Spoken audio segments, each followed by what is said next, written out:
Hey folks, how's it going? We're checking out more One Foot in the Grave. Hopefully you guys had a fantastic day. Now we know Victor cannot stay home with nothing to do, man, because that dude just loses freaking mind. I have to say my favorite line was that dude saying he had like a good life. And he said, no he didn't.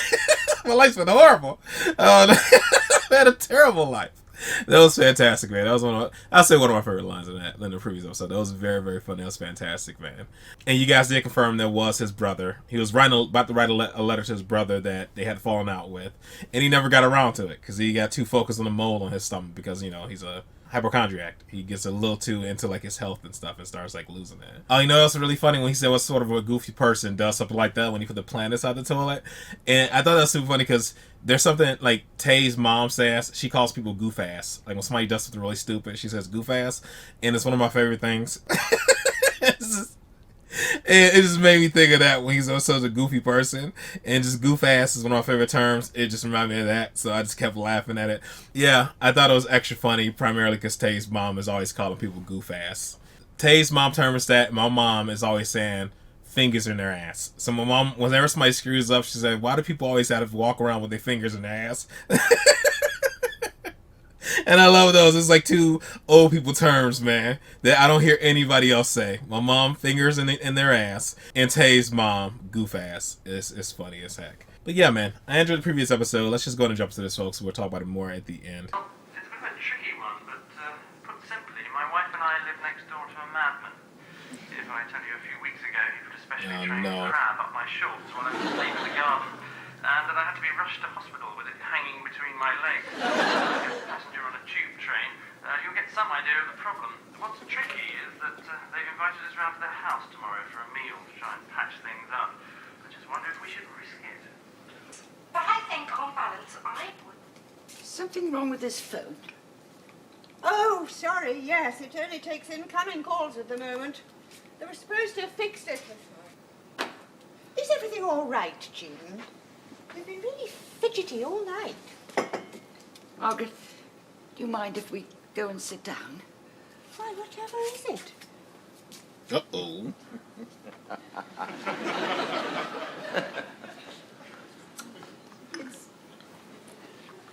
Well, I think I'm going to be sick.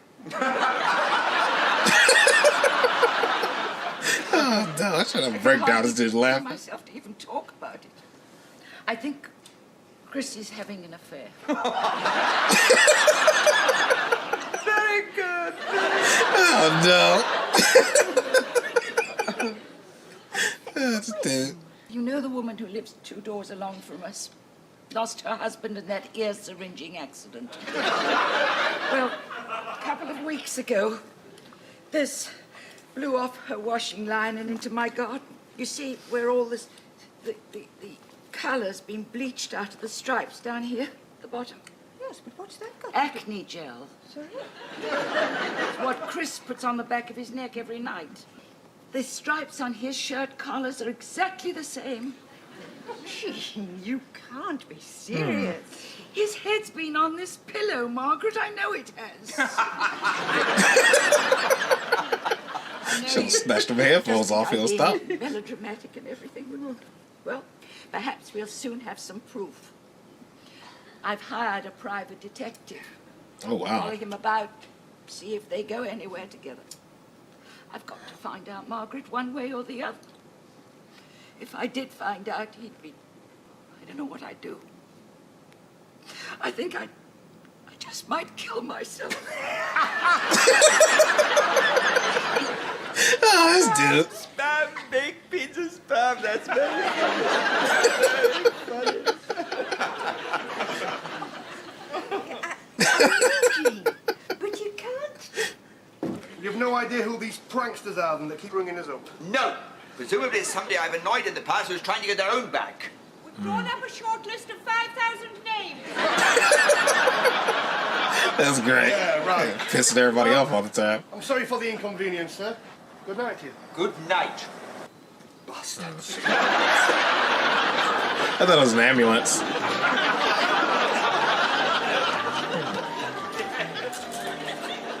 Yeah, crossing guard? I don't know that.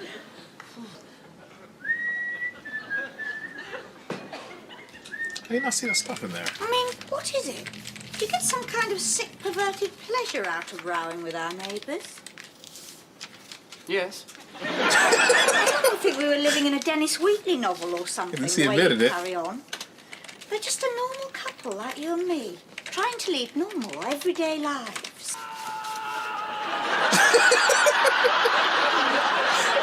No.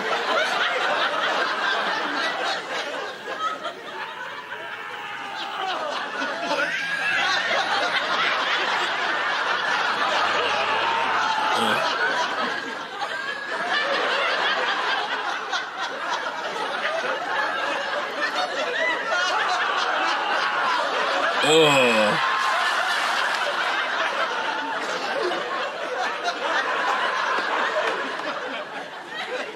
Yep, he on the Hershey squirts too. How is Take them birds with you. How is he, Jean? Is there anything there? I can definitely feel a slight flutter here somewhere. Yeah, the freaking birds.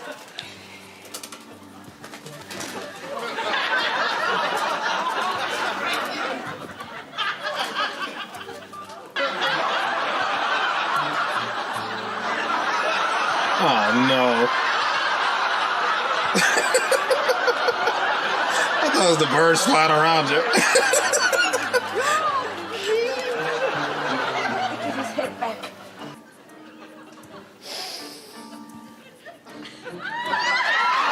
Yo.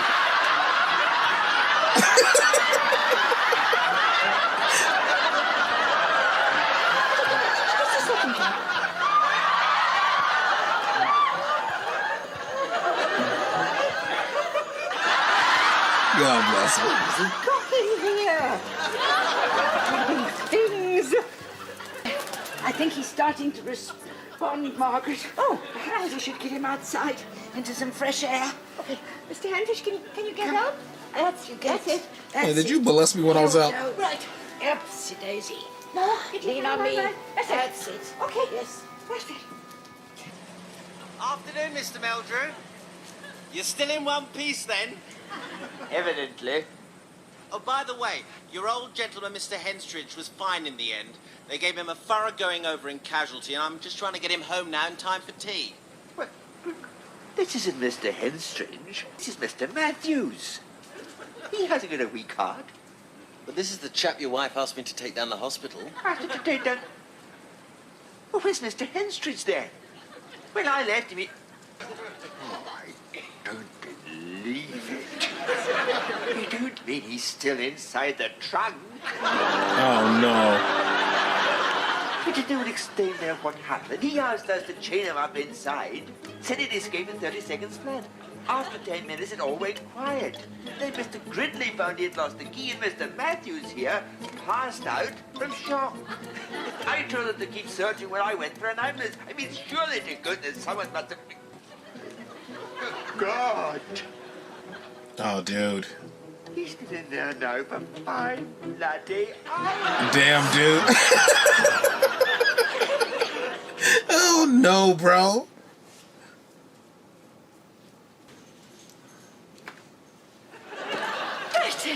Sorry about that. Now, I turn into expect an Victor answer will be a machine, while huh? yet, and I've still got a couple of things to see to in the kitchen, so you just make yourselves at home. Yes, I'll just settle down and get comfortable sitting on this machete. It's like spending an evening at the Munsters coming around here. I don't know what nameless horror you're going to come across next.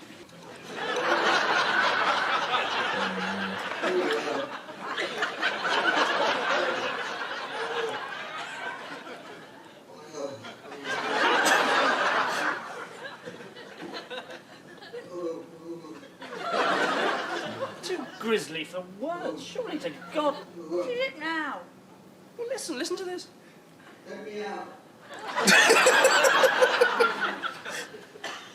Yes, very good. You should be on the Paul Daniels show. Paul, that wasn't me, you witless woman. Can't you display of my ventriloquial Oh, my dexterity? God. There's someone in the bloody trunk. Oh, you witless woman. There's a body inside here. Like, I can hear chains rattling inside. In the name of God, what kind of a sadist is he? I just realized she's actually rocking the cross for real. I'm sorry, I forgot to offer you both a drink. They are on the didn't net. I? Now, what Is he would you too? like? I think there's some martini. I'm not sure whether Victor's left any whiskey.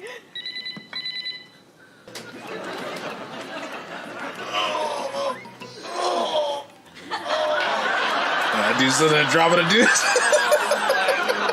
God, what have I done to deserve Dude. this? Yes, hello, could you put me through to the fire brigade, please? Oh no. Did somebody here call us? Bro.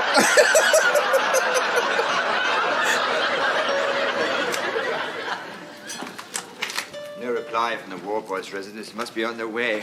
Oh, I gave Mrs. Henson a quick ring. I can say, like, we'll just wait out here. Back straight inside, You but get called otherwise she's anyway. recovering quite well, considering. Man.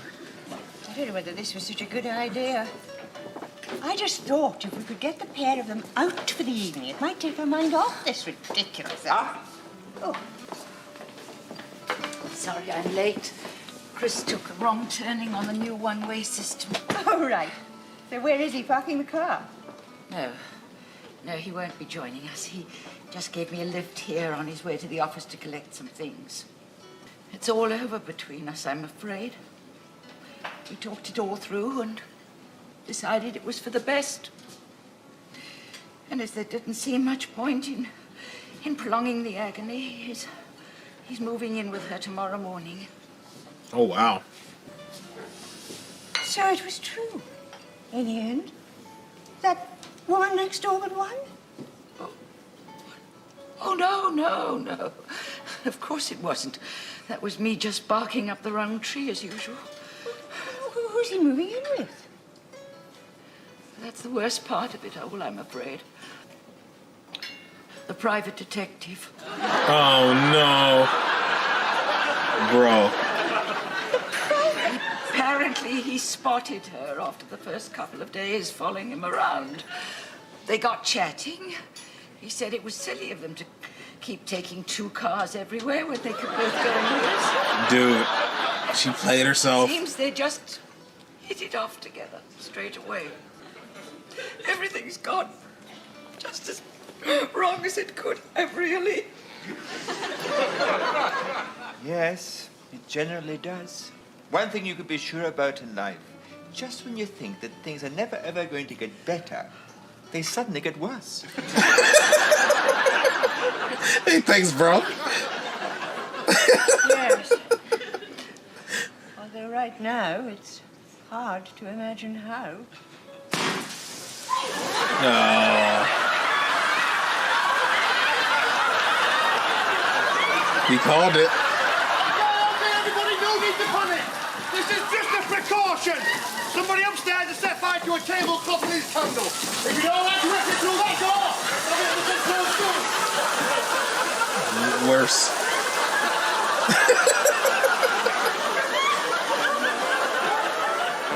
Oh, dude. So her husband's leaving her, man. Cold thing. She says she just might kill herself. I don't think she's not gonna do that. But that's what happens, man, when you go digging for something that isn't really there. Sometimes you push people away because they feel slighted by, like, your distrust. It pisses some people off. If your relationship is strong enough, that won't necessarily, like, end it, but I can see somebody being upset because you don't trust them. Especially if it's a constant trust issue. If that's the first time it came up, then it's like, but if she's constantly doing stuff like that, maybe she was behind closed doors, and I guess you can easily push somebody to somebody else's arms. So I wonder if Victor quit that job. Now that he knows old boy died there, he had to race home to get old boy out of the trunk and stuff, or at least let them know what was going on. I'm not sure how much he helped to get him out of the trunk. She started the process with the neighbors and stuff, but I wonder if he gets to keep his job as like a crossing guard, or if that's just going to be, this is the end of that whole story arc or whatever. He probably quit because he hasn't kept any of the jobs he's gotten so far, which I think he's gotten 3. This third one, right? This is third one, right? I think so. Yeah. And I love how the fire department broke down the door instantly. Like, they're like, dude, we keep getting called here anyway. We might as well have somebody just waiting outside the door. He's freaking prank callers. Non-stop. Just freaking he just chop that sucker down. God bless him. And I guess the whole thing, like, if you always expect something bad to happen, you can never be surprised or whatever. That's really how Victor looks at things. And things did go bad with the fire happening upstairs, so what you gonna do? Alright, folks, man. This is a good episode. Hopefully you guys had a fantastic day. Hopefully you guys are happy, safe, and healthy. I'll see you in the next one. Later.